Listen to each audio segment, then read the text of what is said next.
Another delay has pushed back an important hearing for a man who is accused of stabbing a sleeping 6-year-old to death in Versailles.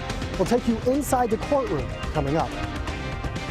A man indicted on 11 different charges, including 2 counts of capital murder in connection to the disappearance of a northern Kentucky couple, will be inside a Washington County court this afternoon. Live sky camera looking outside, mixture of sun and clouds, not looking like a bad rest of the day. Some of us have a small chance of rain. I'll show you where and also look towards your weekend forecast. Why not? That's coming up.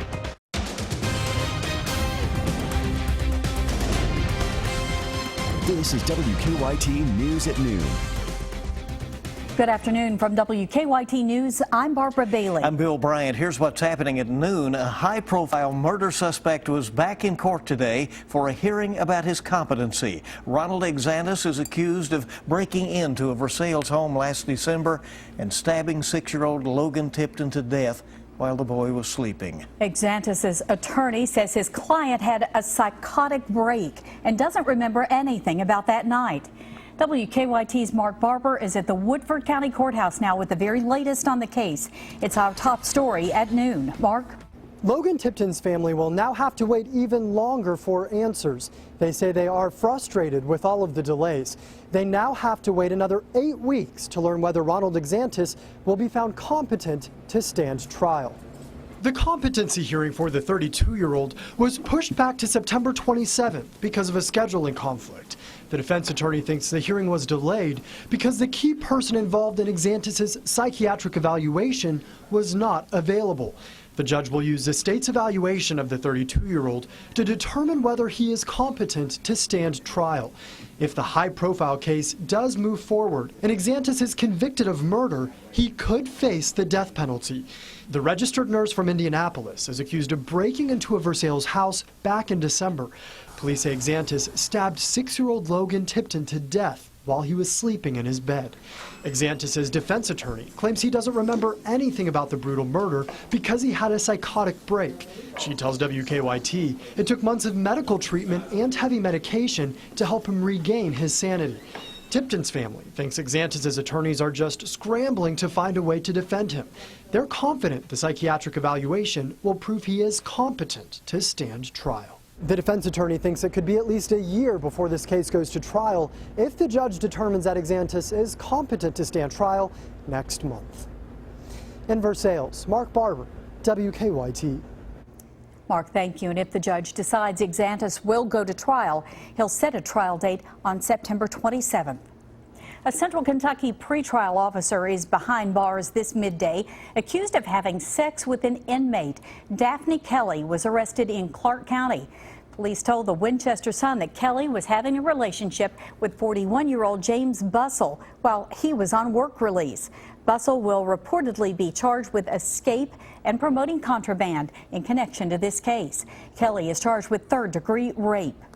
A man charged with murdering a northern Kentucky couple will face a judge in less than an hour from now. Craig Pennington is accused of killing Bobby Jones and Crystal Warner in Washington County. Their car was found in Scott County a few days later, but so far the couple's bodies have not been found. WKYT's Hillary Thornton is in Springfield with a preview of today's hearing. Hillary? In less than an hour, Craig Pennington will stand in front of a judge here inside of Washington County Circuit Court after a grand jury handed down an indictment including 11 different charges in connection to the disappearance of a northern Kentucky couple. Pennington is now charged with 2 counts of capital murder, robbery, kidnapping, tampering with physical evidence, theft by unlawful taking, wanton endangerment, terroristic threatening, abuse of a corpse, and menacing. Robert Jones and Crystal Warner were last seen July 3rd in Washington County at a home they rented to Pennington. Family members say the couple went to check on the property after having some issues with Pennington. That is the last place they were seen alive. Later that week, police finding the couple's car abandoned at an exit off of Interstate 75 in Georgetown. A few hours after finding that vehicle, police arresting Pennington after a witness said they watched him shoot and kill the couple back at the Washington County property. Today, as Pennington makes another appearance in court, family members continue searching as the bodies of Jones and Warner have still not been located. Pennington's Circuit Court arraignment is scheduled for 1 o'clock this afternoon. In Washington County, Hillary Thornton, WKYT. Hillary, thank you. And family members have recently been searching in the Clark County area after reports that the couple's vehicle was seen there. One of the two men accused of robbing a woman in a church parking lot in Lexington is back in the town now to face a judge this afternoon. Robert Schultz and Harvey Smith were arrested in February after a police chase that went through Scott and Grant counties.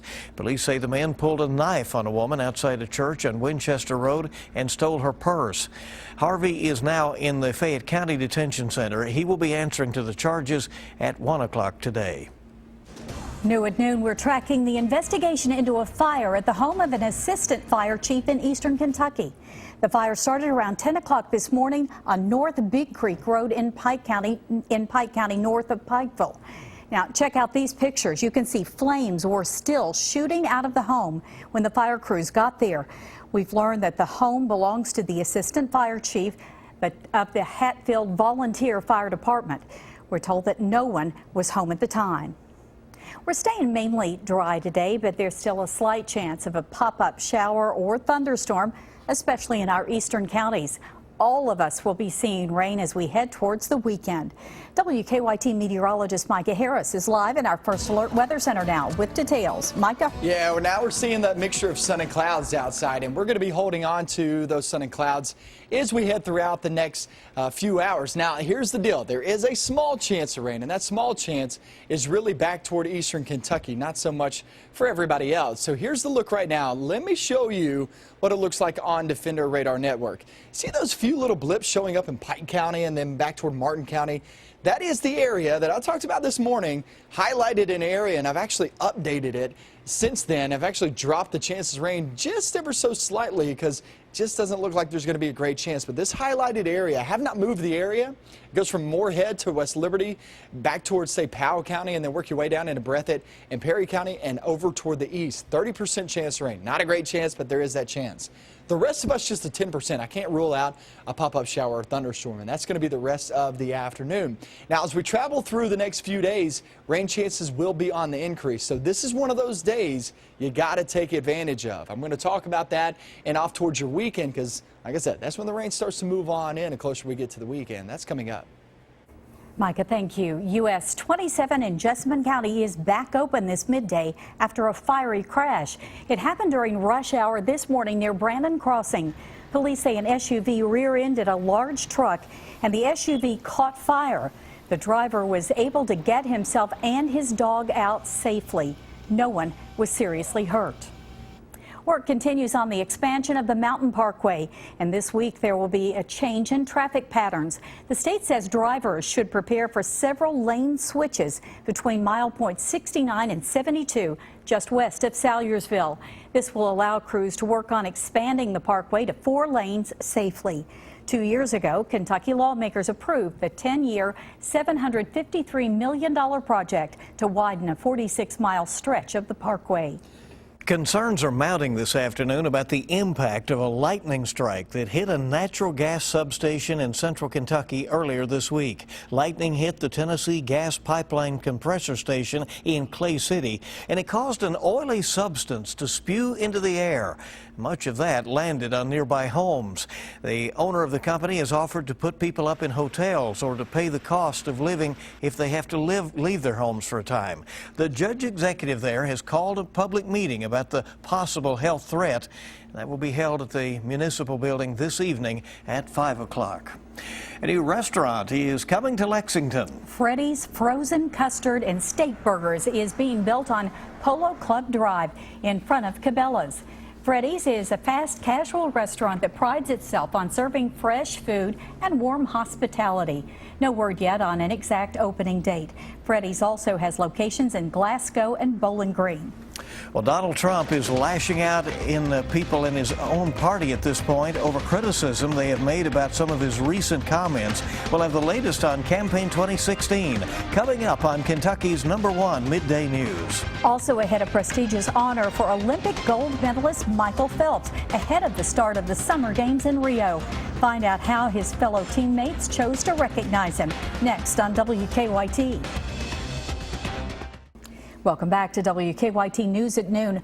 Donald Trump is going after some Republicans who've been critical about his feud with the Gold Star family. Craig Boswell is at the White House now to report the latest on campaign 2016. Donald Trump is causing tension within the Republican establishment with his refusal to endorse House Speaker Paul Ryan and Senators Kelly Ayotte and John McCain in their primary races. I mean, I've never been a big fan of John McCain, and I just hate the way our veterans have been treated by John and other people. All three criticized Trump recently for his attack on the family of U.S. Army Captain Humayun Khan, who was killed in combat. Trump refuses to apologize. I don't regret anything. I was hit very hard from the stage, and, it's just one of those things. But I don't regret anything. President Obama is calling on Republicans to abandon their party's nominee, saying Trump's comments about the Khan family are the latest proof he's unfit to be commander-in-chief. I think I was right and Mitt Romney and John McCain were wrong on certain policy issues, but I never thought that they couldn't do the job. Charlie Rose asked CBS News political director John Dickerson about the likelihood of Republicans ditching their nominee. So what's likely to happen? Nothing? Well, at the moment, yes, a lot of hand-wringing, a lot of phone calls going around saying, how do we fix this? How do we stop it? Trump insists there are no problems within the GOP, tweeting, "There's great unity in my campaign, perhaps greater than ever before." Craig Boswell, CBS News, the White House. And Trump blew off President Obama's criticism, saying he believes the president will go down as the worst president in the history of the United States.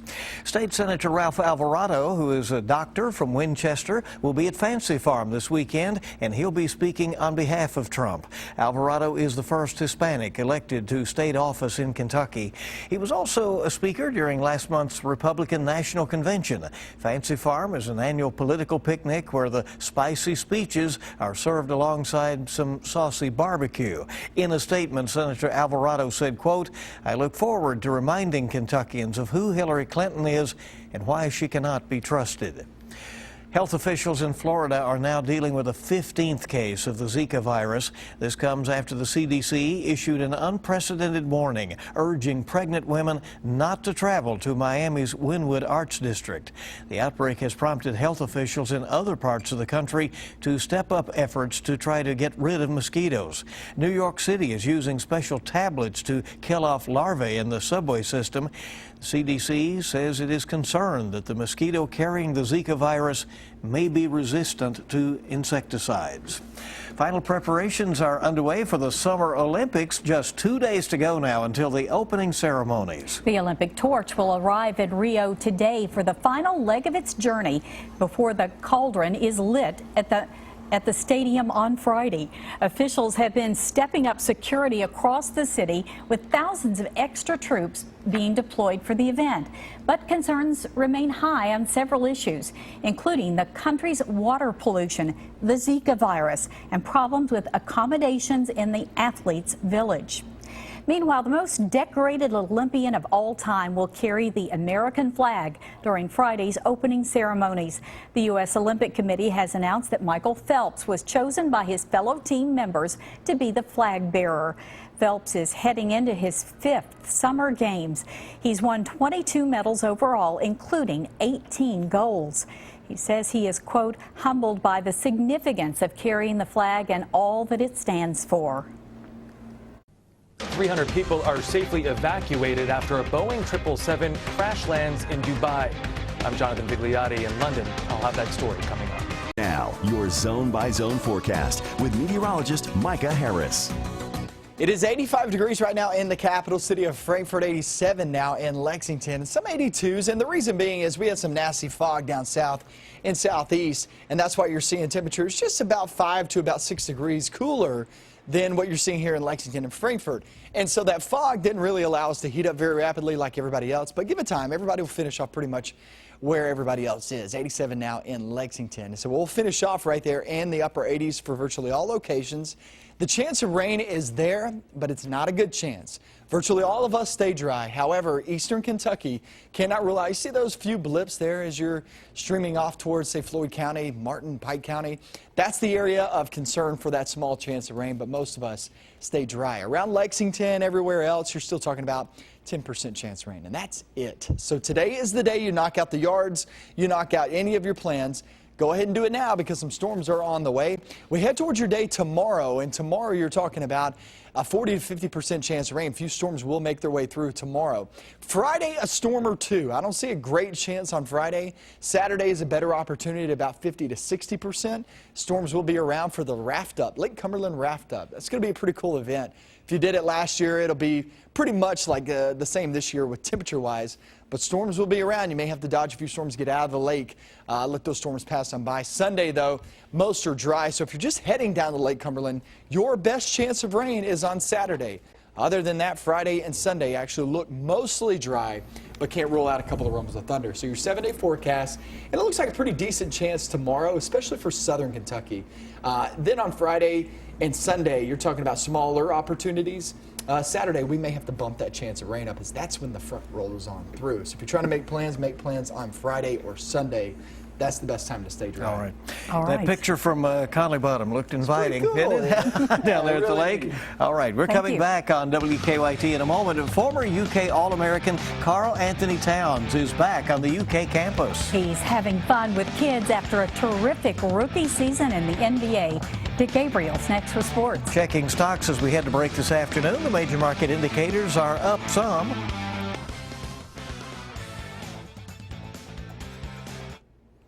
Former UK big man Carl Anthony Towns is back in Lexington at one of the camps on the UK campus, interacting with fans and kids.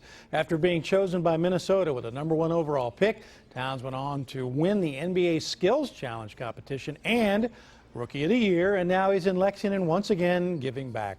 This is a place that's very special to me in my heart. Always been special to my family as well. It's because of you guys. You know, you guys have made this a very great experience, you know, a life that I've lived here for maybe have been 1 year, 6 months, but I've been able to fulfill a lot of achievements, a lot of joy, and a lot of excitement into 6 months that people get in their whole lifetime being here at the University of Kentucky.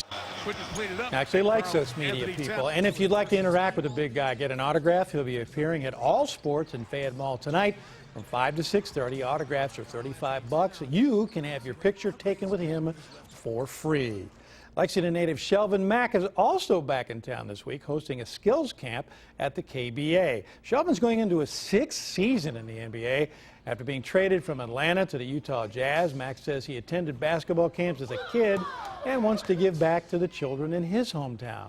You know, me, the Mack Foundation and KBA is partnering up, is able me to give a camp, you know, back to the city of Lexington, is, you know, help the kids that's less fortunate than others. And the opportunity to come out and enjoy the experience of playing here at KBA. And a reminder, tomorrow Mack is sponsoring an event at Whitaker Bank Ballpark. The first 300 kids in line will receive free backpacks full of school supplies. It begins at 5:30 p.m., all thanks to the Mack Foundation of Kentucky. The football Wildcats picking up a commitment from defensive back Cedric Dort for 2017. Dort's out of Palm Beach Gardens, Florida. Scout.com ranking him a 3-star. He had offers from Cincinnati, Iowa State, Syracuse, and Wisconsin, among others. Dort becomes UK's 2nd defensive back commitment in the 2017 class. And A.J. Reed's stay in AAA didn't last too long. The Astros have recalled the former UK first baseman. Reed struggled earlier in Houston, which is why the Astros sent him down. But in Fresno for the past 11 games, a .436 average, 4 homers, 3 doubles, 14 RBI. Welcome back to the big leagues. Tonight on the Big Blue Insider, with that guy right there, the one and only Oscar Combs. That is at 6 on 630 WLAP. That's a look at sports on your Wednesday, guys. Well, that picture looked like you, Dick. Thank you. And there's more to come in our next half hour of WKYT News at noon. Fans of Chick-fil-A are already lining up for the opening of a new restaurant in central Kentucky. Coming up at 12:30, we'll take you inside a courtroom in Versailles to explain why an important hearing for a man who is accused of killing a sleeping 6-year-old has been pushed back again. Tonight's Powerball jackpot is $40 million, and Friday's Mega Millions jackpot is $30 million.